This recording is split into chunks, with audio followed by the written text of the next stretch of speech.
So there's a huge debate happening around Japan's national universities. A lot of people are saying they're in a real crisis, and they're pointing the finger at one single policy from back in 2004. Today, we're going to dig into a really strong critique that says this one change, well, it's had some pretty serious consequences for researchers and even for the future of innovation in Japan. Okay, let's just jump right into the deep end here. The source we're looking at today starts with this absolute bombshell of a quote. I mean, it doesn't pull any punches, does it? You can really feel the frustration. And honestly, this quote, it pretty much sets the stage for everything we're about to talk about. And this isn't just someone venting online. The anger here is tied to something really concrete and, frankly, pretty worrying.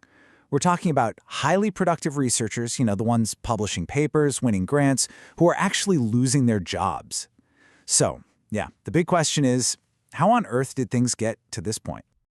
All right, so to really get what's going on, we have to rewind the clock a bit. The analysis we're following points to one specific moment, about 2 decades ago. Back in 2004, this really crucial policy was put into place, and it completely changed the game for Japan's national universities.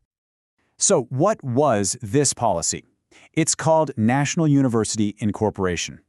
And here's the deal. Before 2004, you could think of national universities as basically being direct parts of the government. This policy came along and turned them into what are called independent administrative corporations. So it's kind of like they went from being a government department to, well, something that's supposed to be independent. Now, if you look at the official story, the goals sounded great. I mean, who wouldn't want this? The whole idea was to give these universities more freedom, more autonomy, let them be more nimble, more competitive with other universities around the world. That was the rationale they sold to the public, anyway. But the source we're digging into today has let's say, a much more skeptical view. It basically claims all that talk about freedom and competitiveness was just a smokescreen. The real reason for the change, according to this perspective, it was all about cutting the budget. So if you follow this line of thinking, that one decision in 2004 wasn't just a small change. Oh no, it apparently kicked off a whole chain reaction. It's like a domino effect, and we're about to trace exactly how those dominoes fell according to this critique. Okay, so here's how it supposedly went down. Step 1, the government starts cutting the funding.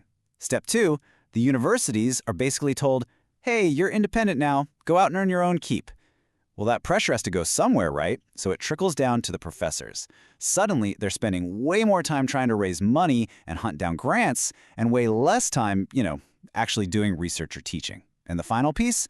To cover the costs, student tuition fees get jacked up.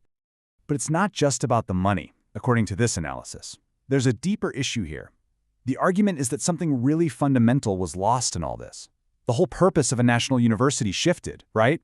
Away from this grand idea of pursuing knowledge for its own sake and toward just chasing profit. And this quote right here, it just nails the ideal that the source is talking about.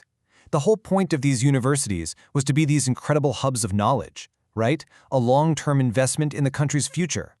They were supposed to be places for deep thinking, for foundational research, not a business that's freaking out about its quarterly earnings report. And this really gets to the heart of the change. The focus shifted, right? It went from long-term, let's figure out the universe kind of research to short-term projects that can show results and make money fast. A university used to be a place for scholarship, a place for learning. Now it's being judged by business metrics. How efficient is it? How much money is it making? So the conclusion here is pretty blunt. I mean, think about it. Real game-changing innovation, it doesn't usually come from playing it safe or looking for a quick win. The argument is that by forcing universities into this short-term, profit-driven mindset, the system is actually crushing the creativity it should be nurturing. Okay, so we've walked through the policy and the supposed fallout. Let's bring it all back to where we started, because at the end of the day, we're not just talking about abstract ideas or numbers on a spreadsheet.